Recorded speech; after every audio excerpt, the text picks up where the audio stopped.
White হাউসে Trump Zelensky উত্তপ্ত বৈঠকের পর নড়ে চড়ে বসেছে গোটা বিশ্ব। অথচ একটি ফলপ্রসূ আলোচনার মধ্য দিয়ে ইউক্রেন রাশিয়া যুদ্ধের ভবিষ্যৎ সমাধান বেরিয়ে আসবে বলে প্রত্যাশা ছিল বিশ্ব নেতাদের। কিন্তু ট্রাম্প জেলেনস্কির বাকবিতণ্ডায় ইউক্রেনের শান্তি এখনো অনেকটাই অনিশ্চিত। শুধু তাই নয়, ট্রাম্প জেলেনস্কি এই উত্তপ্ত বাক্য বিনিময়ের পর দ্বিধা বিভক্ত হয়ে পড়েছে কয়েকটি দেশও। আরো জানাচ্ছেন সঞ্জিদা সিলভিয়া।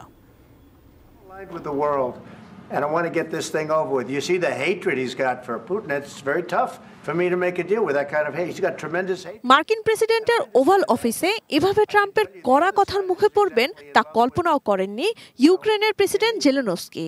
তবে জেলেনস্কি ট্রাম্প জেডি ভান্সের কথার উত্তর দিতেও ছাড়েননি, একাই সমান তালে লড়ে গেছেন।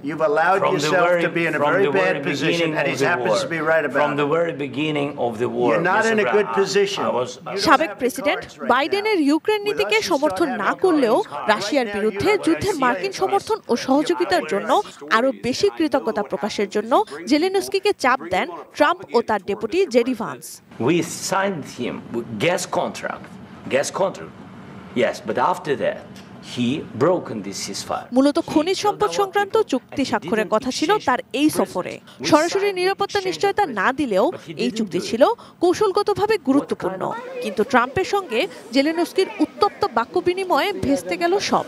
ভ্লাদিমির পুতিনের সাথে যুদ্ধবিরতি চুক্তিতে রাজি হয়েও পিছিয়ে যেতে বাধ্য হলেন জেলেনস্কি। ট্রাম্প ও জেলেনস্কির বাকবিতণ্ডায় প্রতিক্রিয়া জানিয়েছে রাশিয়া। ওই বৈঠক নিয়ে রুশ পররাষ্ট্র মন্ত্রণালয়ের মুখপাত্র মারিয়া জাখারোভা বলেন, জেলেনস্কির একগাদা মিথ্যার মধ্যে সবচেয়ে বড় মিথ্যা ছিল 2022 সালে কিয়েভ সরকার একা ছিল, কোনো সমর্থন পায়নি। ট্রাম্প ও ভ্যান্স কিভাবে সেই বদমাশকে আঘাত করা থেকে বিরত ছিলেন সেটি সংযম প্রদর্শনের এক অলৌকিক ঘটনা।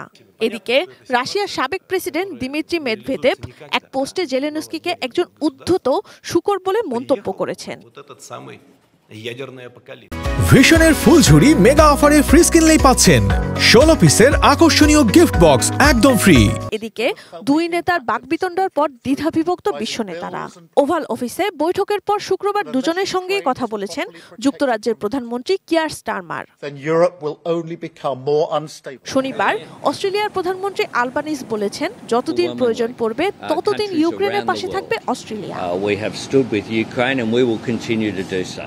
গত 10 দিনে ইউক্রেনের ড্রোন ও বিমান হামলায় 47 বেসামরিক নাগরিক নিহত হওয়ার পর এই বৈঠকটি ছিল দেশটির জন্য অত্যন্ত গুরুত্বপূর্ণ। তবুও নিজ দেশের অস্তিত্বের প্রশ্নে আপোষহীন ছিলেন Zelensky.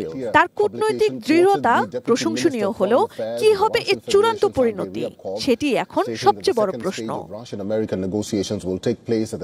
Sanjida Sylvia, desk report, ATN news.